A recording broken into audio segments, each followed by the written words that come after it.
I very much hope that people take away a number of things from today, from this masterclass. But ideally, two key things. Firstly, that they get reassurance that they're doing a lot of the right things already. That's very important. But most importantly, I want people to believe in the importance of introducing structure to what they're doing, some form of framework to make their focus on customer experience sustainable. I think that the challenge I'd like to set them is firstly to challenge themselves. Not themselves, but for them to be even more confident to go back to their respective organisations and challenge their leaders. Their leaders don't know a lot of what we're talking about here, but they need to have the confidence and belief that they can go back and share this knowledge as the science behind customer experience.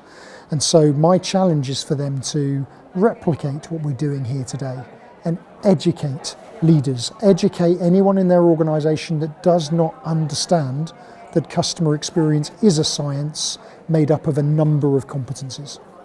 I would like people to be asking me more often, who is good at this and why?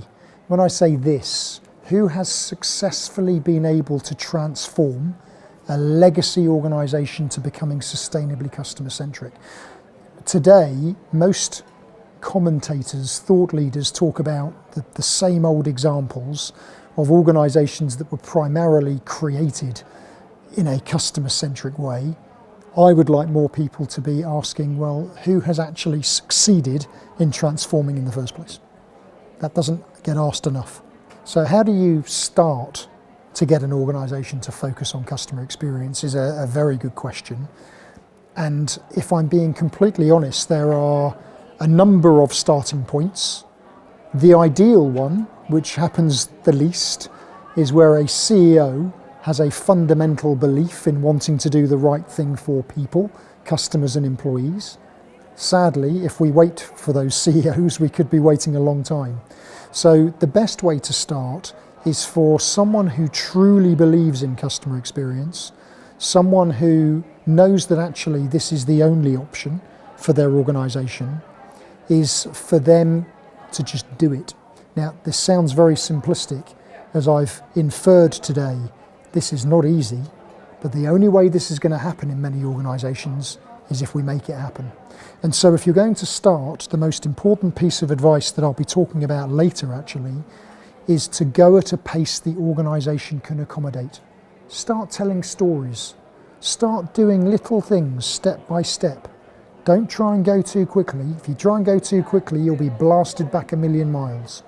But if you start bringing to life some of the concepts, some of the theory through real examples, then you can hopefully find that one person with authority that latches onto it, and then everything else starts to progress from there. So what is the benefit of getting the CCXP accreditation? Again, I'm asked this question a lot. Right now, there are two real benefits. However, being realistic, because the qualification is still very new around the world, many organisations don't even know it exists. But right now, the primary reasons, number one, is because it is recognition of the fact that someone with that qualification possesses this broad set of skills to interpret any scenario. And so getting recognition for doing this when we've spent many years with people laughing at us or belittling us for believing in customer experience is important. But the other reason is that we're starting to see signs of organisations demanding that qualification when recruiting for senior CX roles. And that's only going to become more extreme going forward. So Dubai, for example, is the first country where very regularly, if they're posting jobs for customer experience professionals, they will only interview people with the qualification. And I expect that to increase globally as each year progresses. My limited understanding, I think this is an incredibly technology-enabled part of the world, which I think is amazing. The number of technology geniuses I've met from Finland, it's quite remarkable. And I think the level of education in Finland is extremely high. So there is a real opportunity to bring all of this together. I think Finns are naturally customer-centric to a degree, like many countries in this part of Europe actually, but that's not enough. I think what I'm understanding today is that whilst there's a huge desire, there's still that need for knowledge, there's still that need for education to take it to the next level.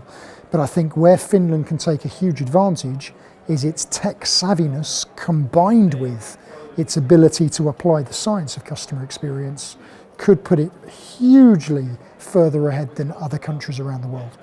What is it that your customers are remembering about their experience with you? I don't think I will ever forget Mulder and Scully. It's slightly scary looking, but you know, I think what we've seen today is that this hasn't just been about sharing knowledge, it's been an entire experience. And I think that is something we've got to consciously be asking our organisations. What are our customers remembering about their experience with us? Because if they're not remembering anything, you know, potentially that will affect our sustainable future.